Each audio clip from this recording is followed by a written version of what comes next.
we're counting on that income. Of course, they've got another issue. A lot of the stuff that those countries would want to buy and sell, they don't have the rare earth minerals from China to be able to build them. So that's a whole nother issue.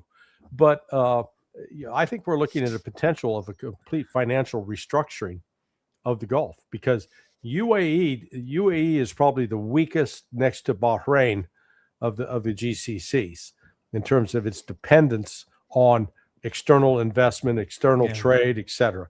And its choice will be either you play along, you cooperate with us now, or we'll let you die. And I think Iran is dead serious about that. And there's what's the UAE going to do? Assemble its army and march on Tehran? No. We've got the Saudi army. The Saudi spends like 6-7 times more than Iran. Yeah, on their military. And, well, again, spending a lot of money doesn't translate into actual capability, because they've got an army of mercenaries as opposed to an army of nationalists, and that's the key difference right there. And plus, we've seen what the Saudis can do with the Houthis. They didn't do very well.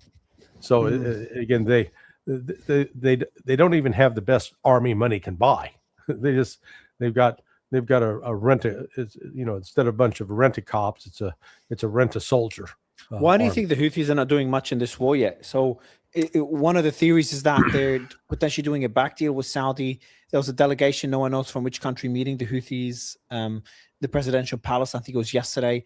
And the talks were that there's reports that Saudi paid the salary, half of the salary of the soldiers in the Houthis last week. And that's the first time they get paid in months.